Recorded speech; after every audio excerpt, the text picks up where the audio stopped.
today's video, I have done a 2023 AFL Guernsey redesign. Now, you would have seen a couple of years ago, I did countless amount of videos doing my own redesigns of all the Guernseys a couple of years ago.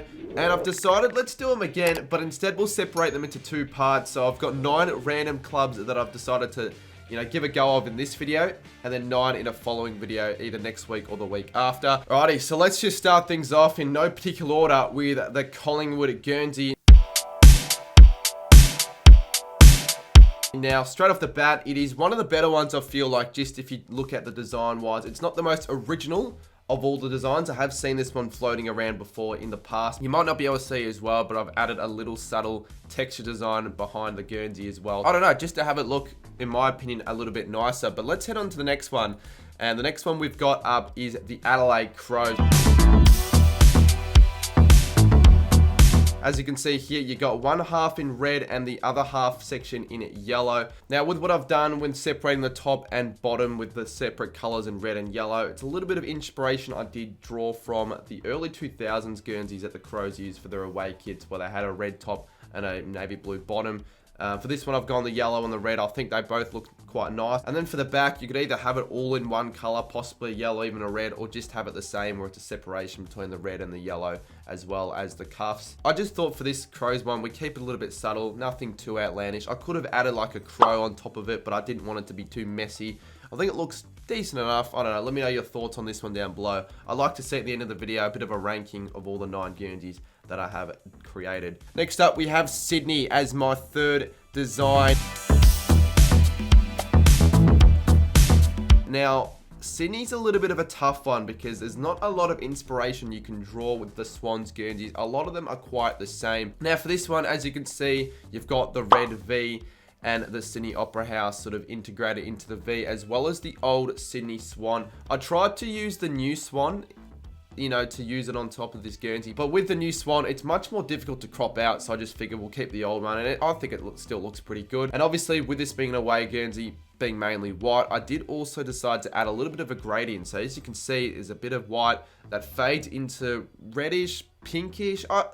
It's obviously a unique idea, something I've decided to throw about, something a little bit different, because, I haven't really seen this in a Sydney Guernsey at all. And on top of that, there's also a little bit of a gradient on the V at the top as well, fading from the white to pinkish to reddish. I don't think it's too bad, but let me know again in the comments below what you guys think of this one. The next team that I decided to redesign for a 2023 away clash style, we've got Port Adelaide. And Port's always fun to have a go at because there are a lot of unique designs with Port Adelaide you can use, particularly with their colours and sort of the lightning bolts or whatever you can use. I decided to add a bit of lightning bolts to this Guernsey, the bolts of electricity. But since this wasn't a away clash, it was either have a white kit or a teal kit. And I thought the teal kit looked better with the lightning. It just looked a lot better. With the white, it wouldn't really have worked as much. And obviously the white and black V's on top of it. So a bit of a standard clash kit with the teal, but a lot brighter, the teal lightning bolts. Something a little bit additional to what Port Adelaide would normally, wear it as a clash kit. The one argument you could make is that it's a little bit too busy. There's a bit too much going on, but it could have been what I was possibly going to add some more stuff to it, but I decided to keep it like this because sometimes less is more. Next up, we have the West Coast Eagles. Now, this one was a little bit difficult to come up with an idea, so that's why you might go, well, this is a bit basic, and it probably isn't the best of the lot. Obviously, the white kit I've decided to use instead of what they would normally do for an away kit with the gold, so this could almost even be like a third alternate kit as a clash kit, or maybe a training kit or a preseason kit. This more looks like a bit of a preseason kit because they're not all necessarily, kits that would be worn in games, and I just feel like I think it works well. You got the enlargement of the West Coast Eagle coming out from the side. You got the blue cuffs, collars, and panels on the top, and a predominantly white kit with a white background. It's a good clash kit. It's nothing special, but I didn't want it to look too messy with random crap added to the top of it. So I kept it a little bit clean, kept it simple. Let me know what you thought of this one. Now we head to the Crosstown Rivals in Freo.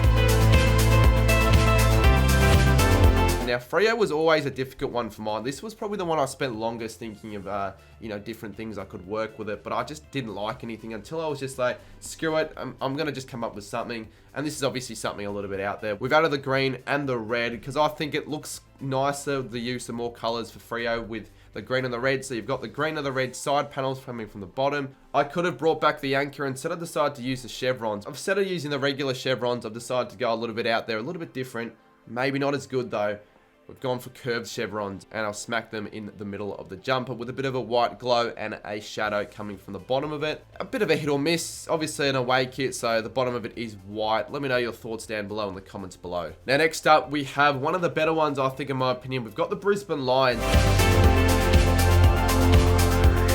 Now, straight off the bat, I feel like it's one of the more visibly appealing Guernseys with the bright colours coming out you.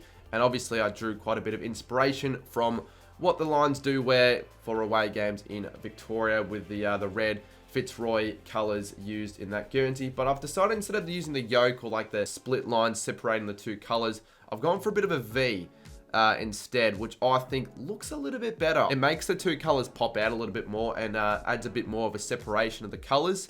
And then obviously you got the line a little bit enlarged, and I've also added a bit of a shadow to it as well. Maybe it's not necessary, I'm not too sure, but I don't mind this one, to be honest with you. Again, a little bit simple, but sometimes simple works, so let me know below what you think of that one. Next up, we've got a 2023 North Melbourne design,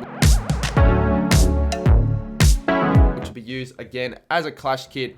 We've got the bounding route back in return for this one, and I think it's not too bad at all. You've obviously got the vertical stripes, but faded, so not too predominant. You've only got like a little bit of blue in the middle and then faded back out to white. I know I don't mind it. It's subtle, and it's not too complex as well, because you've seen North Guernsey in the past that are a little bit too complex, it almost feels like. Again, with this one, I think it can work, obviously with it being a mainly white kit. Now, I just realized with looking at this Guernsey, maybe I should have added blue collars and cuffs instead of just the blue collar, but you know what? It doesn't really matter too much.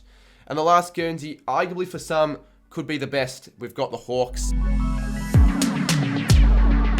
I think for sure some people are going to like this one and would certainly go out in their way to try and buy it, and others might think maybe it's a little bit too much. But obviously, as you can see, straight off the bat, I've drawn quite a bit of inspiration from Hawthorn's away kit in the early 2010s. I think it looks pretty cool, the Swooping Hawk. Unfortunately, I couldn't find the greatest quality image of the Swooping Hawk, so I just had to go on the Footy Jumpers website and do the best cropping and pasting as I could. I think for what I had, I did a fairly decent job of things. Now for that kit, it was white, but for this one, I've decided to use gold instead because I think it looks a little bit better. It's Hawthorn. I think Hawthorn kits for the away kits should be gold instead of white, honestly, and I think this one looks pretty cool. And also, as you can see, I've added a few stripes in the background, but I have lowered the opacity. Otherwise, I feel like it's a little bit just too, overpowering, and it's a bit more subtle just having them lowered in the opacity as well. Yeah, I think, honestly, this is probably top 3 for mine, just in terms of the way it looks. I think this looks one of the best, to be honest with you, with all the Guernseys that I've made for this video. Alrighty, well, that will wrap things up for this one. A little bit of a shorter style Guernsey vid. In the past, I've done all 18 teams, but I thought instead, we'll separate them into 2 videos. So I've got more time to make more content during the week, because these do take quite a bit of time as well to just think of ideas and then execute them. So let me know in the comments which of these 9 Guernseys you like the most and the least. And yeah, hit that like button if you want to see a part 2 sooner rather than later. Let's go try and get to 500 likes.